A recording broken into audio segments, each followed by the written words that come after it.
بەناوی خی بەخشندەی میهرەبان جوانترین سڵاوتان لێبێت ئازیزان و خۆشەویستان. من دانا محەممەد لە ئەڵلقەیەکی نوێی پرۆگرامی ئەمڕۆ لە خسمەت ئێوەی ئازیز و خۆشەویستە بم. سەرەتا داوای لێبوردنەکەین کە بەهۆی گرفتێکی تەکنیکیەوە نەمانتوانی لە کاتی خۆیان بەرنامەکە پێشکەشکەین. خۆشەویستان، هەرێمی کوردستان لە بەردەم هەڵبژاردننی خولی شەشەمی پەرلەمانی کوردستاندا بابەتی سەرەکی شرۆڤەی ئەم شەومان دەبێت بێگومان بە میوانداری زۆر بەڕێز زانا عەبدوڕەحمان ڕۆژنامەنووس کە بە سوپاسەوە لە وڵاتی بەریتانیاوە ڕاستەوخۆ لەگەڵماندایە. خۆشەویستان، بێگومان هەڵبژاردننی پەرلەمانی کوردستان وا دانراوە لەم جارەیە کورسیەکانی پەرلەمان 100 کورسیە، 5 کورسی بۆ کۆتا 95 بۆ گشتیە. بێگومان ئەگەر لە 105 خەڵک بچێ بۆ دەنگدان هەر 100 کەسەکە ئەچنە پەرلەمان، ئەگەر لە 170 بەشداریکە بێگومان هەر 100 کورسەکەی پەرلەمان پڕەبێتەوە. و دوجار ئەو پەرلەمانە هەر یاسایەک دەرەکات، ئەو کەسانش دەبێت پێوی پابند بن کە بایکۆتی هەڵبژاردنیان کردووە یان هەڵبژاردنیان لا گرنگ نییە و بەشداریان نەکردووە. ئێمە ئەم شەو ئەم بابەتە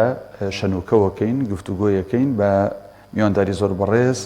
زانا عەبدوڕەحمان ڕۆژنامەنووس لە بریتانیاوە. کاک زانا، سڵاوی خوات لەبێت. سڵاوی خواتان لێبێت. ئەم کاتتان باشی، وادارم ساغ و سەلامەت بن.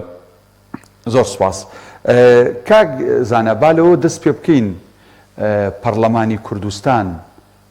مؤسسە و دامەزراوەیەکی زیادەیە بارە بەسەر خەڵکەوە یانە دامەزراوەیەکی پێویستە بێگومان بۆ هەرێمی کوردستان بە حەجم و بە قەبارەی خۆی؟ بەناوی خوا دیارە ئەو پرسیارە زۆری بینم و بەشێکی زۆری خەڵک لە دەربڕینەکانیان بە تایبەتی لە نێو سۆشیال میدیا و لە گفتوگۆی ڕۆبەڕووش باسیەوەکەن کە پەرلەمانی کوردستان دامەزراوەیەکی زیادەیە و تەنها بۆ پارە سەرفکردن و خۆدەوڵەمەندکردنی گروپێکە. ئەم ئایدیایە بەڕاستی کاتێک دروست بوو لە خولی چوارەمی پەرلەمانی کوردستان و کاتێک کە پەرلەمان تا ڕادێک قووەتی بۆ گەڕایەوە و ڕوبەڕوو بۆوە لەگەڵ ئەحزابی سیاسی باڵا دەست لە هەرێمی کوردستان و بوو نەتیجەکەشی وای دەهات کە پەرلەمان داخرا. میدیای حیزبی بە شێوەیەکی گشتی کاریان لەسەرەوە کرد کە پەرلەمان وەکو دامەزراوە بە تەواوەتی تێک بشکێنن، ئەهمیەتی نێڵن لە ناو خەڵکی کوردستان و دواییش بەناردنی کۆمەڵی خەڵک بۆ ناو مۆستەیە ئەوەی تر لە قورسایی پەرلەمانیان کەم کردەوە. هەر بە شێوەیەکی گشتیش لە ناوچەکە لە ڕۆژهەڵاتی ناوەڕاز لەبەرەوەی بە شێوەیەکی گشتی دەستکردنی دەسەڵات تا ڕادێ قورسە و حیزبانی کە حاکمن لە مەنتقەکە حیزبی چەکدارن ئەهمیەتیان بۆ پەرلەمان نەهێشتۆتەوە و خەڵکی یەکەمی حیزبەکان ئامادە نین بشنە ناو دامەزراوەی کە ناوی پەرلەمانی کوردستان، ناوی پەرلەمان لە دنیا بە تایبەتیش لە هەرێمی کوردستان. ئەوانەی کە خۆیان لە ئاستی باڵان لە ناو حیزبەکان دایمەن خۆیان ئەکوتن بۆ ناو حکوومەت و وەزارەتەکان. بۆچی؟ چونکە لە ناو وەزارەتەکان دائیمەن چۆنەڵێی ئۆفەری زۆرتر هەیە بۆ پارە پەیاکردن، بۆ خۆدەوڵەمەندکردن، بۆ حتا بۆ ڕایکردنی ئیشوکاری خەڵک تا ڕادێک لەبەرەوەی وەزارەتەکان لایەنی جێبەجێکردنن. بەڵام لە پەرلەمان ئەم جۆرە کارە نییە. بۆ بە شێوەیەکی گشتیش لەسەر کراوە کە دامەزراوەی پەرلەمان کە دامەزراوەی یاسادانانە چوو بکرێتەوە لەگەڵی شیا ڕۆڵی دادگا و ئەوانش کەم کراوەتەوە. یعنی بە شێوەیەکی گشتی لەو کۆمەڵگایە هێزی دەسەڵات و حکوومەت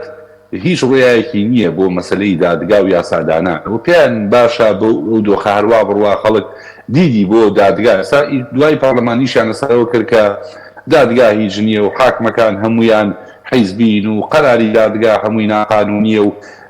تاوان لە ناو دادگاکان شتی ناقانونی زۆرە کرێ، بەڵام هەموو قەرارەکان ناقانونی نین. بەڵام ئەو ڕوویەکە بۆ خەڵک دروستکە بۆی خەڵک باوەڕی بە دادگاش نەمێنێ. ینی ئەگەر ڕۆژە لە ڕۆژان حاکمێکی ئازا دادوەرێکی ئازا هات لەمانەی پرسیەوە خەڵک تێبگا کە شتێکی تافە هەو زۆر بەلای و گرنگ نەبێت. بۆیە دامەزراوەی پەرلەمان دامەزراوەیەکی گرنگە لە هەر دەوڵەتێک و لە هەرێمی کوردستانیش گرنگە. بەڵام کاتێک گرنگە بەڕاستی و خەڵکانی کاشنەوێ خەڵکی قایم بن خەڵکێک بن کە بتوانن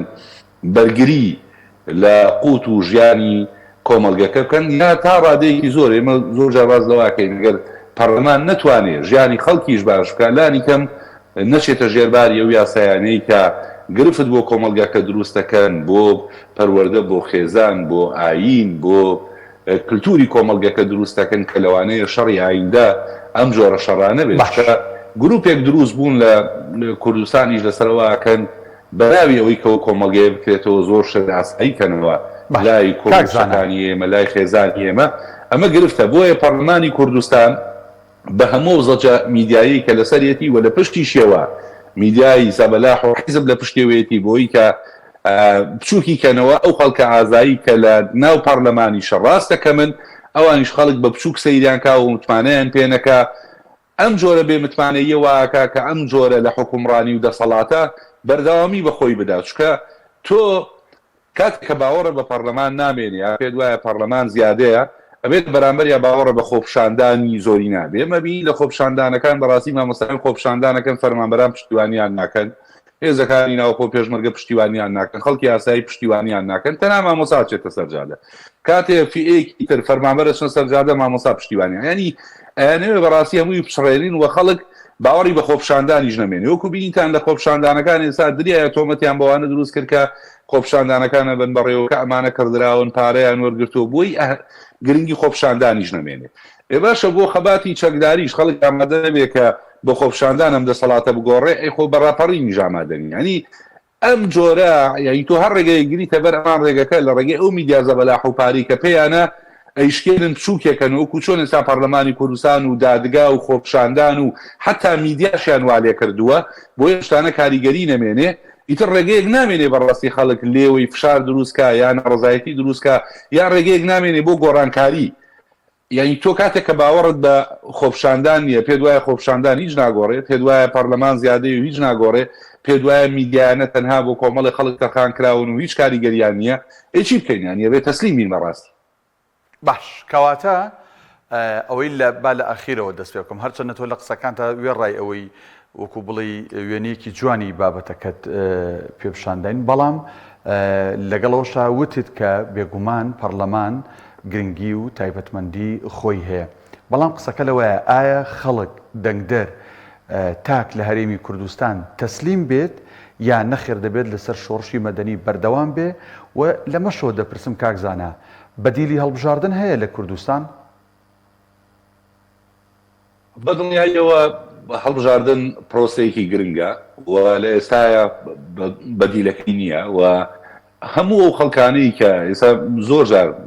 بینین خەڵک گەڵێن دەنگ نادەن یا بەشداری ناکەین یا پرۆسەیەکە پرۆسەیەکی خراپە بەدڵنیایەوە لە بەرامبەری ئەمە ڕێگەیەکی تر نییە و خەڵگە بێت لە شتێک تێبگا بە وازەحی بەڕاستی موسسەیەکەیە لە کوردستان ناوی پەرلەمانی کوردستانە ئەم داوەنجراوە هەیە و 100 کەس ئەچنە ناوە و دامەزراوەیە ئیتر ئەمان دەنگ بدەن یا دەنگ نەدەن یعنی چکە ڕێژەکە دیاری نەکراوە تۆ بڵێ خەڵک کەمینەیەک بەشداری بکەن ئیتر هەڵبژاردن ناکرێ بەڵێ بەڵێ زانە عەبدوڕەحمان ڕۆژنامەنووس لە بەریتانیاوە لەگەڵماندا لەسەر تەورەکەمان لەسەرەوەی کە کوردستان لە بەردەم هەڵبژاردندا بێگومان گفتوگۆی ئەم بابەتەکەین بزانین ئایا دەبێت خەڵکی و دەنگدەران خەمسارد بن لەوەی کە بچن بۆ پرۆسەی دەنگدان یان نەخێر بە پێچاوانەوە دەبێت خەڵکی بە شێوازێکی گشتی هەموو غەمیان ئەوە بێت کە لەو ڕۆژەدا لەم پرۆسە گرنگەدا بەشداری بکەن و ئەو 100 کورسی کە هەیە وەک من لە پێشەکەکە ئاماژەم پێکرد کاکزانە ژەر ئاماژەیەکی پێکرد خەڵک هەرچەنێک بچێ بۆ دەنگدان ڕێژەکەی هەرچەنێ بێ 100 کەس هەرچێتە پەرلەمان بەس با 100 کەسی کوالێتی باش بنێرین ئەگەر لەگەڵ میوانەکەمان پەیوەندیەکەمان گرێدراوەتەوە کاکزانە زۆر باشە کەواتە بەدیلی هەڵبژاردن نییە وانە لە ئێستادا ئەڵێ دامەزراوێنە بێبەختە کاتێک ئەمانەوێ جۆرێک بەرگی لێ بکەینی تر خەتەکەش خراپە بێ کاگدانە ئەم دامەزراوەی هەیە ئەم دامەزراوەی ئەوە نیە ئەم جارە خەڵک شێ بە دەنگدان دروستی کە یاگە دەنگ کەم بدایتر خەڵک پەرلەمان نیژناکە و هەڵەوەشێتەوە نا 100 کەس دەچنە پەرلەمان وەڵام 100 کەسە زۆر جار خەڵگەڵێک کاکە هیچ کەس باش نییە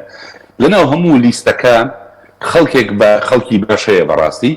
کە تۆ متمانەی پێ بکەی بینگەریتە ئەوێ ڕاستە بە پەرلەمان قوت و ژیانی خەڵک چاک نابێ ڕاستی چکە ئێستا بە سرۆکی حیزبەکانی شتاک نابێت دۆخەکە لە ئاستێکی خراپە خۆتە زانی لەگەڵ بەغداد ئێستا هەموو موچە و ژیان دراوەتە دەست بەغداد لەگەڵ بەغداد سەرۆکی حیزبەکانیش ناتوانن موچە و ژیانی خەڵک گرنتیکەن یا چاکیکەن بەڵام ئەو پەرلەمانە گرنگە کە یاسای جوان و ڕێکوپێکی تیادا بنرێ بۆ پاراستنی هەندێ بابەت ئەزانم ئێستا خەڵک بەهۆی قوتی و ژیان و لایەنی داراییەوە زۆر مەسەلەیان لەبیر کردووە بەڵام مەسەلەی پەروەردە مەسەلەی ئایندەی ئەو کۆمەڵگەیە مەسەلەی خێزان مەسەلەی لێکەڵنەوەشان مەسەلەی نەپساندنی پەیوەندی لەگەڵ یەکتری شتێکی زۆر گرنگە کە ئێستا بەداخەوە دامەزراوەکانی وەک زانکۆ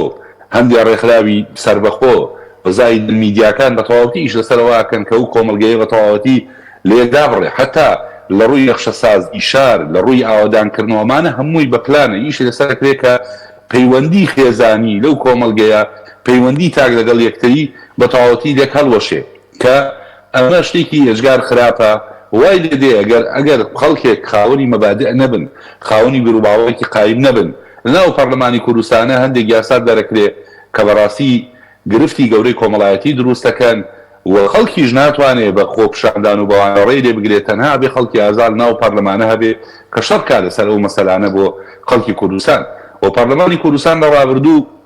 کاریگەری هەبووە جۆرێک لە فشاری لەسەرم حیزبانە دروست کردووە ئێستا ئەم دەسەڵاتە سیاسیەی کە جاران لوتیان نەعاسمان بوو کەی ئێستا وایە بەشێکی بۆی فشاری هەندێک پەرلەمانتاری ئازاد بووە لەناو ئەو پەرلەمانی کوردستانە کەوای کردو ئێستا هێزی سیاسی لە ئینتخابات ماڵە و ماڵە گەڕێنەوانەی کە وەکو فیرعون مامەڵایان کردووە ئێستا ئەچن شەوان سەرجادا ئاگرێن خەڵکی ئاساییە بینێن ئەمانە بەرهەمی ئەو فشارەیە کە لە ڕابردوو هەندێک پەرلەمانتاری ئازاد ناو پەرلەمانە کردویانە زۆر جار جۆمانەوێ ئەڵەن کاکە دەنگ بدەین بەچێ و کەس باش نییەوانە باشە تۆ لەناو بە نزیکەی 1000 کەس خۆی کاندید کردووە نەتوانی لانی کەم 20 کەسی باش بدۆزیتەوە بۆی دەنگی بدەیتێ نیو کۆمەڵگەیە کۆتایی هاتووە یعنی تۆش خراپی هەمومان خراپی یعنی ئەبێ کۆڵ بدەین بەڕاستی ناتێت تۆ بڵێ لەناو 1000 کەس کە خۆیان کاندید کردووە هیچ کەس شایستەی ئەوە نییە و هیچ کەس باش نییە و دەنگ نادەم و پێویست ناکە دەنگ نەدانی تۆ پشتیوانیکردنە لەم جۆرە لە حکومڕانی و مانەوەی ئەم جۆرە لە دەسەڵات کە بەدەنگ نەدان هیچ لە مەسەلەکە ناگۆڕێ خۆ لە هەڵبژاردنەکانی پێشوو تاقی کراوەتەوە لە هەڵبژاردننی پێشوو زۆرترین خەڵک دەنگی نەدا چی گۆڕە هەر پەرلەمان هەبوو کۆمەڵی خەڵک چووناوێ کە بەڕاستی دوایی جۆرێک بوونە جوورێک لە گاڵتەجاری و دوای دەنگدانیش خەڵک دێ ئەوانەی کە دەنگیان نەداوە گلەی لە پەرلەمانەکەن گلەی لە پەرلەمانتارەکانەکەن لە کاتێکا کامیان توانی بەشداریکە نێڵ نەو جۆرە خەڵکانە بچنە ناو ئەو دامەزراوەیە منەزانم بە دەنگدان ناتوانانی ڕێگری بکەی لەوەی کە ئەو خەڵکی کاچێتەوەی هەموو بەدڵی تۆ بێ و کواڵێتەکەی وابێ و یا خەڵکێکی قایم بن بەڵام لانیکەم لە ناو پەرلەمانی کوردستانە بیچی کەسی ئازای تا بێتوانێت زۆر مەسەلە ڕاگرێ یا کاریگەری دروست کە جۆرێک فشار لەسەر هێزە بێمنەتانە دروست کە دەسەڵاتی سیاسیان بەدەستەوەیە و قۆناغ بە قۆناغیش بەڕاستی کاریگەری پەرلەمان لە هێزی سیاسی زۆرتر بووە ئێستاکەی وەکو 10 ساڵ وەکو پێش ئێستایە بەڕاستی بەرپرسەکان کەی وەکو بجارانە توانن بەو شێوەیە ئینشاومەکە ماوەیە کە جۆرێک لە چۆنەڵی دیوە سەربازیەکەی هێزە سیاسیانە پیشاندرا بە تۆقاندنوانە هەندێشتیان دەست پێ کردووە کە بەدڵنیاییەوە ئەگەر خەڵک لە دەنگدان دەنگ بدا و هێز ئاستی هێز لە کوردستاندا بەش بکە هێزێک زۆر زۆر نەباتە پێشەوە کە فەرقی زۆر بێ لەگەڵ هێزەکانی تر بەدڵنیاییەوە هیچ هێزێک ناتوانێت بەو شێوەیە کە ئێستا کەس پەرلەمان نەما و هیچ دامەزراوێکیش ناکە بەو شێوەیە ترساندن و تۆقاندن و کوشتن و تیرۆرکردن درێژە باش کاکزانە بێگومان لای هەمووان ڕوونە کە ژیان و قوت و بژێوی خەڵک زۆر گرنگە ئەمە وەکو بڵێ مناقەشەی لەسەر نییە بەڵام لە پاڵ ئەمەیە تۆ ئاماژەت بە بابەتێکی دیکەش کرد ئێمە ئەوەی پێی وترێت دین ئەخلاق عەقیدە پەروەردە ئەمەش بەڕاستی گرنگە پێویست ناکە ئێمە یعنی ئەو خەڵکانە بنێرینە پەرلەمان کە غەم هەم لە ژین هەم لە دینی ئەو خەڵکا خۆن؟ ئەگدانە خۆی بەداخەوە بارودۆخێکی خراپە لەڕووی دارایی و قوت و ژیان ینی بەڕاستی لایەنی دارایی ئاسایشی خێزان و کۆمەڵگەیە یعنی وە حقیقەتە خەڵک کە هەموو تەرکیزەکەی لەسەر مەسایلی ژیان و موچەکەیەتی چکە دارایی و ژیان و خێزانەکەی پێویستە بە موچەوە بۆی خەڵک ناپڕژێتە سەر ئێمە گرفتی ئێجگار قوڵترمانەیە کە لە دوای مەسەلەی موچە ئەوانە گرفتی قوڵن قوتابخانەکان بە شێوەیەکی گشتی بەتەواوەتی وێران کراون تەنها هەندێک قوتابخانەی تایبەت کە کۆمەڵێک سەرمایه‌دار دروستیان کردووە گرنگیان پێدرێ بەڕاستی نەخۆشخانە گشتەکان بە تەواوەتی وێران کراون و ئیش لەسەرەوە ئاکرێکە بەڕاستی بە تەواوەتی پەروەردەی کەرتی گشتی هەڵوەشێنرێ و خەڵک ئینتیمای بۆ نەمێنێ کواڵیتەکەی بە تەواوەتی دابەزێ کاما کێشە و گرفتە قوڵەکەی چییە تۆ ئەکرێ لە هەر قۆناغێک بتوانی لە ڕووی داراییەوە ژیانت باشکە یا پارە دەستکەوێ بەڵام کاتێک کە مناڵەکەت پەروەردەکەی لە دەست دەشت و کەوتە ژێر کاریگەری ئەم هەموو میدیافەیکەی کە ئەمانە دروستیان کردووە پڕیان کردووە لە خەڵکی بێمەبدا خەڵکی نازان مۆدێل و خەڵکێک کە هیچ جۆرە ئایدیایەکیان نییە بۆ ئایندەی خۆیان ئەمانە کاریگەری لەسەر عەقڵی مناڵەکانی ئێمە دروست دەکەن بەروی قوتابخانە بە تەواوەتی غیاب کراوە ئەو کاتە تۆ ناتوانانی پەروەردەی مناڵەکەت بێنیتەوە ناتوانانی چاکی کەیتەوە ناتوانانی ڕاستی کەیتەوە یعنی زەیم لە شێتە سم بڕوان پێ بکە ئەو جۆرە ڕوحیەتە کە ڕگەی فەلەشکردنی پەروەردە لە کوردستان و ئەو میدیا خراپە و ئەو بیرکردنەوە خراپە و بەرنامە خراپەی کە هێزە سیاسیانە خسویانە تەرگەر بۆ کۆمەڵگە ویان کردووە کە گەنج هەست بە مەسئولیت نەکا خەڵک بیر لەوە نەکاتەوە خێزان دروستکە خەڵک بۆ کەڵکی کە سوکارەکەی نییە دوێنێ وەکەوەی کە زۆر جار لە هەندی وڵات دەبینیم بە هەزاران گەنج کاتێک کە دایکەواڵکیان نامێنێ بێجێگە و ڕێگا بنەکەونە سەر جادە یعنی گرفتی قوڵ دروستە بێت دوای 10 ساڵی تر چکە گەنجێک کاتێک هەست بە مەسئولیت ناکە کاتێک کە کاری نییە کاتێک کە پێی وتراوە هەموو ژیان هەرم فشقیاتە و ئەم جۆرە مۆدێل و ئەم جۆرە قسە و پێکەنین و گاڵتە و گەپ و شەڕەجنێوەیە کە لە سۆسیال میدیا هەیە هیچ داهاتێکی هیچ کارێک فێر نەبووە ئێسبەینێ کاتێک کە دایک باوکی ئەمرن خۆی کەوێتە سەر جادە چکە فێری ئیش نەبووە و فێری ئەم جۆرە ستایلە بووە کە بەردەوام لەناو ئەم پلاتفۆرمانە خەریکی قسە و پێکەنین و دوای ئەم قیادەی حیزبیوانە بکەوێتە چەپڵە لێدان و دوای ئەمانە هیچی بۆ ناکەن مەجبورە کەوێتە سەر جادە یعنی و کاتا بێ شەڵتەر بکەینەوە بۆ گەنجەکانمان بۆی خەڵک تایە بە ژیونانیان بدەینێ بەخێر ئەمە گرفت قوڵەکەیە کە لە ئایندە سەرەڵەدا ڕاستە ئێستا برینی قوڵ موچە و قوتی خەڵکە بەڵام برینی دوا ئەوەیە یعنی ئێمە ئێستا خۆتە زانی و 2-3 ساڵەوەکو پێویست خوێندن لە کوردستان بەشێکی زۆری بایکۆتە ئێم کاتە هەموو لە تەمەری مناڵەکانی ئێمە ڕووە خۆ ئەگەر 5 ساڵی کە موچە شاکرێ چێت ئەو توانایی پەروەردەیی 5 ساڵ کە مناڵەکانمان بێ پەروەردە و بێ خوێندن و لە قوتابخانە چی ئەمە گەڕێنێتەوە ناگەڕێت خۆم مەسەلەیە بۆیە ئەمە بابەتێکی قوڵە ئەمە شەڕێکە کە بێ بەڕاستی ئەم خولەکە دێ بە تەواوەتی شەڕ لەسەرەوە بکەن ینی ئەم جۆرە فەوزایی میدیایی و کۆمەڵێ دروستکردنی کۆمەڵێ ڕێکخرا و هێنانی کۆمەڵێ خەڵکی دۆڕاو لە دەرەوە بە ناوی ڕۆشنبیر و پرۆفیسۆر و فرسەتدان بەمانە بۆ ئەوەی کە ئیش لەسەر عەقڵی و کۆمەڵگایە بکەن بەداخەوە ڕاست ئێستا کاریگەریان نییە بەڵام قۆناغ بە قۆناغ کاتێکانە بەردەوامە بن و بە ملیۆن دۆلاری حیزب و دەرەوە هێندنەوە و کۆمەڵگەیە توانین کاریگەری دروستکەن کاکە ئێستا لە کوردستان بەهۆی بێکاری ئاسانترین شدەوەیە خەڵک بێتە جاسووس ئەزدەنی ڕێژەی جاسووس و ئەوانەی کە ئیش بۆ دەوڵەتی دەوروبەر و دراوسێ و خەڵکی دەوڵەتی دووریژەکەن یا ئیش بۆ ئەم حیزبانەکەن بە پارێکی ئێجگار کەمە بڕۆ کەیتانە ببینە کە خەڵک گیراوە لەسەر ویشانە ناو دادگاکان والله پارێکی ئەمە نەکەمیان وەرگرتووە هەر خەڵک شەرمەکە باسی بکە بۆچی لەبەرەوەی ئەوەندە بێکاریان دروست کردووە و زانکۆ و قوتابخانەوەمانە گەنج فێری هیچ ناکە میدیاکەشەوەی کەیبینی هەر خەریکی گاڵتە و گەپ و قسەکردن و شەڕەشار و ئەم شارگاڵتە بە ئەو شارکە و ئەم گەنجگاڵتە بە لەجە و فۆنەتیکی شارێکی تر بکە وای کردووە کە خەڵکیشی دەست نەکەوێت ببنە نێشێرێکی ئاسان بۆ هەر هێزێک کە بێ ئەمانە بکڕێ بە پارەیەکی کەم بەکاریان بێنێت لە بەرژەوەندی خۆیان کە ئەمە شتێکە بەڕاستی ئەم دەسەڵاتە سیاسیە لە هەرێمی کوردستانی ئەوێ وەسبەینێ هەر ئەم جۆرە لە پەروەردەیی کە ئەوان بۆ خەڵکیان دروست کردوستی خۆشیان نەخوا باش بەڵام خۆناکرێ ئێمە سیرکەین بڵین قەیچێکە و تەبیعی و مادام سەری خۆشیان نەخوا نا ئەو کۆمەڵگەیە تێگەچێ سبەینێ تۆ بە هەزاران جیل بە هەزاران گەنج لەم جیلانەی کە دێنە ڕۆن بەبێ پەروەردە بەبێ ئەوەی فێرگیش کرابن سبەینێ بنە کێشە لە ناو کۆمەڵگەیە ئەو کۆمەڵگەیە وای لێ دێ گروپی چەکداری گروپی فراندن گروپی دزیکردن گروپی خەتفکردن گروپی دەستدرێژیکردن سەر یەکتری ئەمانی تیا دروستە بێ دروست بووە ئەمە کوشتن و خوێن و فەرتەنە و ئەمانە هەمووی پەیوەندی بە چێوەیە پەیوەندی بەوەیە کە دامەزراوەکانی تر هیچی ئیش ناکە ئیفلیس کراوە و لەسەر و هەموو شێوە موچەی خەڵک نییە ئەمە مەترسێکی قوڵە ئەوەی تووسکاییەک ماوە بەڕاستی کۆمەڵی خەڵکی باکی ناوە کە دەستیان گرتووە بە ئاین و هەندێک خەڵکی تریش کە دەستیان گرتووە بە کللتوری کۆمەلگەکە و پەروەردەی کۆمەلگەکەوە شەڕیمانەوەی ئەو جۆرە کللتور و بیرواوەڕاکەن ئێمە زۆرجا خەڵک لە ئیمان لێکاڵێ کاکە وڵای ئێوە دیفاع لە ئەحزابی ئیسلامی و دیفاع لە بیری تۆنڕە و نا علاقەی ئەوە نییە بەڕاستی خۆ ئێمە کە باسی خەڵکی مسلمانەکەین باسی هێزی ئیسلامی ناکەین ئەو کۆمەلگەی هەمووی مسلمانە ئێمە باسی خەڵکێکەکەین کە خامەکەی کە ئاینەکە لە ناو قوڵایەتیدا و خەڵکە لە ناوی کێتیشێ لە ناو پاتیشتێ لە ناو بەرەیگەل و نەوەی نوێ و نازاننی سێڵێست و لە ناو هەمووی چکۆ کۆمەلگەیەکی مسلمانە قسەکە لەسەر ئەوەیە ئێمە بەڕاستی دیفاع لە ئەحزابی ئیسلامی و لە هێزی ئیسلامی ناکەم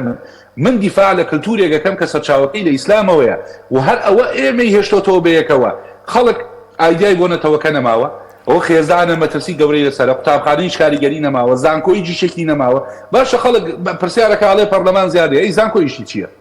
ئەی زانکۆ زیادە نیە لەو کۆمەلگەیە کە بە هەزارە خوێنکار ساڵانە تەخەڕوژەکە نەفێری ئیشکراون نە وەکو پێویست پەروەردەکراون بۆ ناو کۆمەلگەکە و نەداژەم بزرێت خۆ ئەگەر قسە لەسەرەمە بێم دامەزراوەشم هەموو دامەزراوی کۆمەلگەی زیادەیە ئەگەر بەو دیدەی کە خەڵک سەیریەکە بۆیە هیچ کام لەم دامەزراوانە زیادە نین بەڵام خراپ کارەکەن بەڵێ پەرلەمانی کوردستان خراپ کارەکە زانکۆ خراپ کارەکە قوتابخانە خراپ کارەکە دامەزراوە و فەرمانگەکان خراپ کارەکەن بەڵام خۆ ناکرێ ئێمە دەستی لێ بەدەین و بڵێین با بڕوە ئەوێ شەڕی ڕاستکردنەوە بکەین ئەگەر لەم خولەی پەرلەمان خەڵک بتوانێت دە پەرلەمانتاری ئازا بنێرێ باشە شتێکی باش بیکەن بە بیست خەڵکی ئازار چێتە ئەوێ وەم شتە بە قۆناق چاگەکرێت تۆ کاکزانە جۆ لە دەنگی من هەیە تۆ ئیش لەسەر وێرانکردنی کراوە تۆ بەیەک دەنگان بڵێ ڕاستە بێتەوە نەخێر منیش پێت هەڵم بەیەک دەنگان ڕاست نابێتەوە خەڵک پەلێتی زۆر جار من خۆم لە پەرلەمان خەڵک گەڵێ کاکە ئێوە چیتان کرد ئێوە زانێ کە تۆ چیتە پەرلەمانی تە پەرلەمانتاری ئیش ئێوەیە بێ گوێنێ پارە بێنێ بیدا بە خەڵک یا نازانم خەڵک دامەزرێنێ ئەم ڕوئیە بۆ ئیشکردن وانییە بەڕاست بەڵام شەڕی قوڵ هەیە لە ناو دامەزراوەیە کە زۆر جار لەسەر یاسایانی کە دێتە پەرلەمان شەڕی گەورەتر ڕوەداوە بۆ ئایندە ئەم شانە مەترسیدارترە چکە قۆناق بە قۆناق بەخواستی دەرەوە بەخواستی دەوروبەر بەخواستی هەندێک ڕێکخراوی جیهانی خەریکە دەستکاری هەندێک مەسەلاکەی لە کۆمەلگەیە کە پێویستی بە خەڵکی ئازایە و پێویستی بە خەڵکێکی مسلمانی ڕاستەقینەیە کە لەوێ دیفاعکە لەو مەبادیعانەی کە ئەو کۆمەلگەی لەسەر بنیاندراوە باش جاو خەڵکە مسلمانم کاکزانە نازانم جەنابەت گوێ لە دەنگی من هەیە یان نا کاکزانە جۆ لە دەنگی من هەیە یان چەند جارێک بانگم کردی با لەسەر بابەتێکی دیکەش قسە بکەین ینی نیوەی دەنگدەر ئەگەر زیاتریش نەبێ ئافرەتن و بەپی یاساشە بێ لە 130 ئەو 95 کورسی بۆ گشتیە بێ ئافرەت بێ من حەزەکەم لەسەر ئەمەش قسەیەک بکەین ینی تا چەند ئافرەتان با بڵێن لە نێو دەنگدەرانە ئەرکێکی دیکەی گرنگتریان لەسەرشانە کە ئەو ئافرەتانەی دەنگیان پێدەن چێن چه ئافرەتێک ئەخەنە پەرلەمانی کوردستانەوە حەزەکەم لەسەر ئەمە قسەم بۆ بکەی بەپێی و یاسایی کە لە کوردستانەیە بەڕاستی ئەو کۆتایە فرسەتی داوە بۆی کە بەشداری ژن لە نێو پەرلەمانی کوردستان هەبێ و بەشداری ژنیش زۆر گرنگە چکە ئەو یاسایانی کە لە پەرلەمان دێن ئێمە حەزەکەم شتێک دەربارەی پەرلەمان باسکەم زۆر جار باسیەوە کرێ خەڵک فلان نەخوێندەوارە چۆنەوێ بۆ پەرلەمان فلان بڕوانامەی نییە فلان ئینی پەرلەمان شوێنی خەڵکی ئەوە نییە خەڵک بڕوانامەی هەوێ پەرلەمان نوێنەرایەتی خەڵکە خەڵکێک لەسەر کوێرە دەیەک لەسەر منتیقەی خۆی هەڵبژاردووە کاتێک کاتوانێت نوێنەرایەتی ڕاستەقینەی منتیقەکەی بکە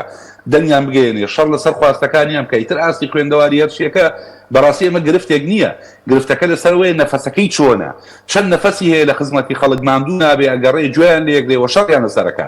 یعنی عیلاقەی بە ئاستی خوێندەواری نییە لە هەموو دنیا ژوایە پەرلەمان ئیشی نوێنەرایەتیە کابرا خۆی خەڵکی دەرەوەی شارە خەڵکی گوندێکە ئیتر و نوێنەرایەتی و منطقەیەکە نوێنەرایەتی خەڵکی گوندنشینەکە خەڵکی نوێنەرایەتی ژوودارەکە خەڵکی نوێنەرایەتی کرێکارەکە و ژنانی وەکو توێژێکی گرنگ ئەو ژنانی کە دوێن نوێنەرایەتی ژنانەکەن داواکاریەکانی ژن چییە و داواکاریەکانی ئەوەی کە کاراسانیەکە بۆ ژن بۆ بەرەو پێشوونی بۆ پەروەردەی چکە ئەرکە گرنگەکەی خێزان لە ئەستۆی ژنە لەو کۆمەلگەیە ئەو یاسایانی کە یارمەتیانەدا بۆ ئەوەی کە باشتر مناڵەکەیان پەروەردە بکەین، کار ئاسانی بکرێت لە خوێندن، لە پەروەردەکردن، لە ژیانیان. ئەمە بابەتێکی گرنگە کە ژن تایە بەشدارە و یاساکە ڕێگەی داوە کە ئەوان لە ڕێگەی کۆتاوە توانن بە دەنگێکی کەم دەربچن. زۆر گرنگە خەڵک بەڕاستی و ژنانی کێنێ ژنی سەنگین بنێرێ. ئەنی خەڵکێک کە هەموو ژیانی خەڵکی ئەوەیە کە خەڵک لەسەر ئەساسی جوانی و بۆتۆکس و فیلەر و چاو و برۆ و نازام جلوبەرگەکەی دەنگی بداتێ، ئەمە شتێکی زۆر خەتەرە بەڕاستی. خەڵگەوێ لەسەر ئەساسی ئەوە دەنگ بدەن بە ژنەکان کە بتوانن پێشەنگ بن، بتوانن قودوە بن. یعنی خەڵکێک وابی لە خۆی بکاتەوانێ کە تەنها جوانیەکەی هێزیەتی باشە، ناتوانین نوێنەرایەتی بەڕاستی هیچ کەسێ بکات، ناتوانین نوێنەرایەتی خۆشی بکات چکە و باوەڕی بەخۆی نییە. ئەوەندە دەستکاری خۆیەکە، ئەوەندە ئێوە شتێکی تر پیشاندا کە لە مێشک و لە بیرکردنەوەیان نیە. ئەمە بابەتە ترسناکەکەیە بەڕاستی. بۆیە زۆر گرنگە ژنان بەشداریکەن ژنی سەنگین بنێرن. ئێمە لە هەموو هەڵبژارنی کێشەمانەوەیە کە بەداخۆ بەشێک لە ژنان دەنگ نادەن بە ژنان. جۆرێک یعنی بۆیە ژنەکان هەمیشە بە شێوەیەکی گشتی دەنگی کەمەهێنن. بۆیە زۆر گرنگە ژنان بەشداری بکەن ئەو ژنانە بنێرن کە سەنگینن، کە توانن دیفاع بکەن لە خێزان، لە مانەوەیان، لەو کولتورەی کە هەیە. چۆنەڵی جۆرێک لە قورساییان هەبێ کە بەڕاستی ئەوەندە یاری نەکەن بە ئاسانی نەکەوتە ژێر کاریگەری ترس و هێز و پارە و شتی کردەوە. ئەمەش ئاسانە، من پێم وانە لە ناو ئەم لیستانە خەڵکی وانە بێت. باش بەڵام ئەوەیە بەڕاستی زۆر جار حسابی سیاسی فرسەت دەدەن بەو جۆرە خەڵکانی کە بەڕاستی خۆیان دۆڕاون لە ناو ژیانی خۆیانە. ئەمان فرسەتی زیاتری میدیاییان بۆ دروستە بێیان خەنە بەرچاوی خەڵک چکە ئیشەکە بەماڕوە. خەڵکێک کە مەبدەئی هەبێ لەسەر هەر حیزبێک بێت، خەڵکی جێگیر لە ناو حیزبەکانی دەسەڵاتی شاکێشەی هەیە کاتێک چێتە پەرلەمان، کاتێک کە من نادا بۆ هەندێک جۆر لە بیرکردنەوەی ئەحزابی سیاسی کە لە حیزبەکەی خۆشێتی. بۆیە زۆر گرنگە باشە لە ناو ئەم نزیکە هەزار کاندیدا بەڕاستی ژنی سەنگین و باش و عاقڵی تایە کە خەڵک گەشتی پێ زۆر باشە. ئێمە لە هەرێمی کوردستان بەپێی یاسا 2 ڕۆژ پێش هەڵبژاردننی گشتی دەنگدانی گشتی هێزە چەکدارەکانەوەی پێی وترێ دەنگدانی تایبەت دەنگەدەن. یعنی ئەمانە ئەبێ ڕۆڵیان چی بێت، چکە زۆر جار بەم هێزانە بە فشار بە زۆر کاندیدێک کەوتۆوتێ لەوانەیە جا لە ئافرەت بێ یا لە پیا بێ ئەسڵەن لە خەمی نەدین نەژینی ئەو خەڵکە، نەپەروەردەی ئەو خەڵکە، نەخێزانی ئەو خەڵکە نەبێ، بەڵام پێیان بوترێ بێت دەنگدەن بەم جۆرە کاندیدا. ئەی تۆ پەیامت بۆ هێزە چەکدارەکان چییە بەڕاستی؟ ڕاستی لەوانەیە زوڵم لێکراوترین چین لە ناو کۆمەڵگەیە ئەوانەی کە ناو هێزە چەکدارەکانن بە تایبەتی پێشمەرگە عەزیزەکان. ئەوان زۆر زۆڵمیان لێکراوە لە ڕووی موچە، لە ڕووی دەوام، لە زۆر مەسەلە کە دزی لە قوت و ژیانی ئەوان کراوە. زۆر جاریش خەڵکیش ڕووی ئای بەرامبەرەوان خراپە. بۆیە کاتێک کە پێشمەرگە موچەی دواکەوی خەڵک گەڵێ بەخوا پێم خۆشە و لەبەرەوەی دیفاع لەم دزاناکەن واکەن یعنی ئەمان جگەلەوەی کە فشاری دەسەڵاتیان لەسەر وەکو خەڵکە موچەیان نادرێت و فشاری خەڵکیش لەسەر پێشمەرگە و هێزە چەکدارەکانەیە کە بەڕاستی بە حەقیقەت لە ناو ئەم هێزە چەکدارانە بە شێوەیەکی گشتی خەڵکێکی باشن و ئەم خەڵکانەش پێویستیان بە ژیانە، پێویستیان بە موچەیە و هیچ ئیشێکی لەو کۆمەڵگەیە نەماوە خەڵک بڵێن کاکە ئەو پێشمەرگەمە بە چەکداری مەکە بڕۆ ئیشێکی تر بکە. لەو کۆمەڵگەی هیچ ئیشێک نەماوە بەڕاستی. بۆیە ئەوان زوڵمیان لێکرێت حەقە لەم ئینتخاب لەم هەڵبژاردنەی کە دێ ئەوان بەڕاستی جارێکتر زوڵم لە خۆیان نەکەنەوە. یعنی نەکەونە ژێر فشاریەوەی بەڕاستی هانیان بدەن کە بەس لەبەرەوەی خەڵکێک کە خراپیشە لە حیزبەکەی خۆیانە هانیان بدەن بۆی کە دەنگی بدەنێ. یعنی وجدانی خۆیان ئاسوودەکەن. ئاساییە پێشمەرگەیەک لایەنگری هەر هێزێکی سیاسی بێ و دەنگیش بدا بە کاندیدی و هێزە سیاسیە، بەڵام لە ناو ئەو 100 کاندیدەی کە لە ناو هێزە سیاسیەکەی خۆی هەیە دەنگدا بە باشترینیان، دەنگدا بەوەی کە بەڕاستی چۆنەڵی ئەتوانێت سەنگینە قورسە لە خەمی کۆمەڵگەکەیە، لە خەمی خێزانە، لە خەمی باشکردنی ژیانی خەڵکە هەر دەرکەوێ و قسەی زلکا و دەنگ نەدەن بەو جۆرە خەڵکانن. بۆیە بەڕاستی ئەوانەی کە لەناو هێزە چەکدارەکانن ئەتوانن ئەم جارە یعنی بۆ ئەوەی جارێکی تر غەدر لە ویژدانی خۆیان نەکەن و وەکو چۆن دەسەڵاتی سیاسی غەدیان لێکاوە زۆر جار بەڕاستی خەڵکیش غەدر لە ئەندامی هێزە چەکدارەکانەکە وەکوی کە باسم کرد زۆر فشاریان لێکرد بۆ ئیشاکەن لە کاتێکا کە ئیشی تەنیا لە کوردستان حەقەن جارە ئەوان بەڕاستی غەدر لە خۆیان نەکەن لەسەر سنووخی دەنگدان دەنگ بدەن بە باشترین کاندی. ئاساییە زەختان لێکە حیزبەکە زەختت لێکا دەنگ بدە بە حیزبەکە، بەڵام باشترین کاندی هەڵبژێرە کازانی بە کەڵک دێ بۆ کۆمەلگەکە بۆ ڕەوشی کۆمەلگەکە بۆ پەروەردەی کۆمەلگەکە بۆ ئاینی کۆمەلگەکە بۆ ئەو جۆرە لە پێکەوە ژیان و خۆشەویستی کە هێشتا ماوە ناو کۆمەلگەیە دەنگمەدەم بە خەڵکێکە بەڕاستی ئێوە زیاتر پەرتمان کا خەڵکی شەڕەشار و دروستکردنی کێشەیە لە بینی ناوچەکان و سبەی ئەمانە بەڕاستی بە ئاسانی خۆیان نەفرۆشن بە ئەوەی کە بینیمانە بەڕاستی بەهێز و تیاری جیاواز و خزمەتی ئەجندایەکەن کە دژی مەبادیەکانی و کۆمەلگەیە. باشە سندەقێکی کەم ماوە بە کورتی وەڵامم بیتەوە چکەوا بزانم کە تۆ قساکە ئاگال لەوە نییە کە من بانگ دەکەم. با لەسەر میدیاش قسە بکەین کاکزانە جەنابەت ڕۆژنامەنووسیت و لە ڕابردووتریشە میدیاکارێکی بە ئەزممویت بەڕاستی. ئێستا میدیا بە شێوازێکی گشتی ڕۆڵی چیەوە بە تایبەت لەم کاتی کە هێشتا بە فەرمی بانگەشەش ڕانەگەێنراوە خۆ دەزانی میدیاکانی دەسەڵات چی ناکەن ینی ئەوەی ژێر بەڕێیە دەردیێڵێ لە بەرامبەر یەکتری و لە بەرامبەر سەرکردە و کەسایەتی و لایەنەکانی دیکە ئەی خەنە سەر بەڕا ڕۆڵی میدیا لەم نێوەندایە چییە؟ وڵی بەداخەوە ئێمە ڕۆڵی میدیا لە هەرێمی کوردستان بە شێوەیەکی گشتی هێژگار خراپە لە بەرەوەی ئێستا میدیا بۆتە هەر کەسە و بۆ خۆی حتا لەناو حیزبەکانی ژاران هەموو پارتێکی سیاسی میدیایەکی تایبەت بە حیزبەکەی هەبوو کەناڵێک یادوانی هەبوو ئێستا هەر خەڵکێک بۆ خۆی کەناڵێکی بۆ خۆی دروست کردووە ئەم کەناڵانە ژەوانی کە بەڕێوەیانە بنوانی لە پشتیانەوە استراتیژێکی ئەوتویان نییە تەنایش لەسەرەوەکەن چێ بینری زۆرترە بۆی گوێ نادەنێ ئەوەی کەی خەنە سەر شاشەکە ئەوەی کە ئیڵێن چییە گرنگ خەڵک سەیریکە و مانگانە راپۆرتی ئەم سیرکردنە بەرنەوە بۆ بەرپرسی کە لە ڕووی مادیەوە دامیانەکە بڵێن ها ئێمە بینەرمان زیاترە لە فڵان تەلەڤیزیۆن ینی ئیشەکە بۆتە ئەمە بەڵێ لەگەڵ ڕێز و خۆشەویستیم وای دەکراوە هەچی زبڵی و کۆمەلگەیە تێکراوە بۆی زۆر گرنگە میدیای هاوسەنگ لەو کۆمەلگەیە میدیای حیزبی سیاسی یان یاساییە سا بۆ نمونە میدیاکەی میدیای پارتێکی سیاسی دامیەکە ئاساییە لە هەڵبژاردن بێن باسی جوانیەکانی خۆتان کەن باسی مەترسیەکان کەن باسی باشەکان کەن وەڕەخنەش بگرن لەو هێزانەی بەرامبەرتان بەڵام نەگاتە ئاستێک کە بەڕاستی ئەوەی کە ئێمە زۆر جاری بینین پەرکردنی شار و ناوچە و شەڕەجنێ و یانی بگاتە ئاستێکی ئەوەندە نزم کە بەڕاستی خەڵک بتوانێت ئەمانە بڵێتەوە چکە خەڵک بە شێوەیەکی گشتیوانی کە لە میدیا دەرەکەون و میدیاکان بە قودوی خۆیان نەزانن بە تایبەتی لایەنگری حیزبەکانی لایەنگری و کەسانی کە میدیاکەیان هەیە و ئەمە کێشە دروستەکە لە ناو خێزان لە ناو کۆمەلگا بۆیە ئێستا وای لێ هاتۆ بەراورد بە ساڵانی پێشووتر بەڕاستی هیچ شتێک نەماوە ئەمان سەرنجی خەڵکی پێڕاکێشن بۆیە زیاتر ئیشیان لەسەر چی کردووە بەڕاستی لەسەر هەندێک شتی تافە بۆیە ئەو خەڵکانی کە بە پشوویەکی گشتیان لەسەر تەلەڤیزیۆن و خەڵکانن کە قسەی لابەلاکەن و ئەبێتە مای پێکەنی یا ئیش لەسەر ئافرەتانەکەن کە یەنی جۆرێک لە دەرکەوتنیان هەیە کە سەرنجی هەندێک گەنجی تازە پێگەشتوانیان پێڕاکێشن بۆی کە خەڵک سەیریان کە یعنی استراتیژێک نابینم هەموو کەناڵە تازانی کە کراونەتەوە هیچیان نازانن بۆچی بە ئامانجی چی وە خزمەتی کۆمەلگەکە ناکەن ئەگەر ئەم میدیایانە کاریگەریان هەبووایە لەسەر کۆمەلگەکە بە شێوەیەکی گشتی بەڕاستی ئەوەی کە ئێمەی بینین لە نێو سۆشیال میدیا بەو جۆرە نابوو بۆیە ئەوان خۆیان بەشێکن لەو شەڕە تافیهەی کە لە سۆشیال میدیا هەیە جاران خەڵک لە پیجێک کە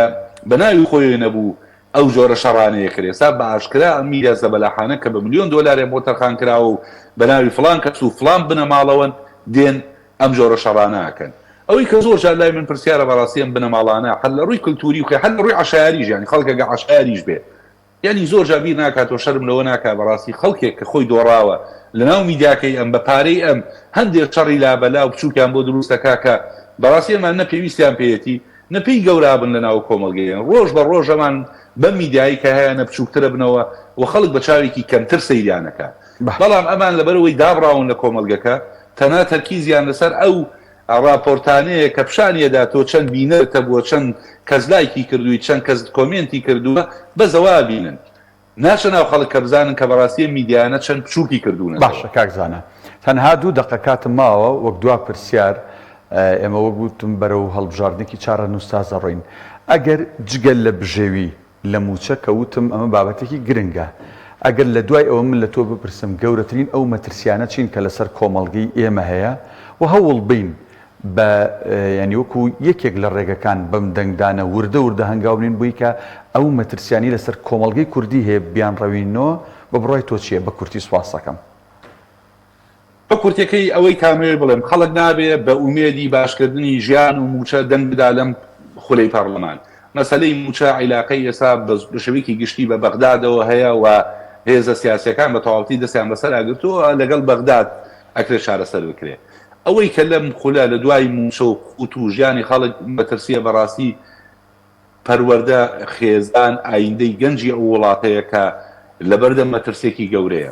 بۆیە من تکاکەم خەڵک بەشداری هەڵبژاردن کە دەنگ بدا بەو خەڵکانەی کە باوەڕیان بە پاراستنی خێزان و قیەم و ئاینی ئەو کۆمەڵگەیە هەیە زۆر جاوەکو بەڕاستی تەکیدم لێ کردەوە ئەمە تەنها لە ناو ئەحزابی ئیسلامی نییە بۆی نەبێتە جۆیەک کلامی سارە تەلەڤیزیۆنەکەیوم لە ناو حیزبەکانی تریش خەڵکەیە بنەماڵەکەی خامەکەی ئەساسەکەی پاکە جوانە بۆ واکرێت کە بەڕاستی فرسەتی بدرێتێ دیفاع بکە لە ناو هەزار کاندید 100 کەسی لەو جۆرە هەیە نەخێر 50 کەسیان ئەکرێ وابن بۆیە ئێمە من بۆ خۆم 20 کەسی ئاواز بنێرینکە ناو ئەم پەرلەمانی کوردستانە کە بۆ ئایندە دێ دەستکەوتێکی گەورەیە کە بتوان ڕووی یاساییەوە ڕێگری بکەن لە هەندێک شت کە ئێستا لەو کۆمەڵگەیە دەستی پێ کردووە وردە خەریکە خێزان و پەروەردە و کۆمەلگەکە لێکتری هەڵەوەشێنێ و من پێم وایە بیر و باوەڕی ئاینی ئێمەش لەبەردە ترسیە ئەوەی کە بینن ئێستا هەندێک گروپی جیاوازی مەسەبیش لە کوردستان دروست کراون بۆ ئەوەی کە بەڕاستی بیر و باوەڕی ئێمەش پەر بکرێت ینی جۆرێک تەرکیز بۆ هەندێک شەڕی تر بڕوە کاوانە مەترسین ئەکرێ بە خەڵکی ئازاد ناوە پەرلەمان شەڕی لەسەر بکرێ بە یاسا ڕێگیری بکرێ لەو جۆرە بیرکردنەوە خراپە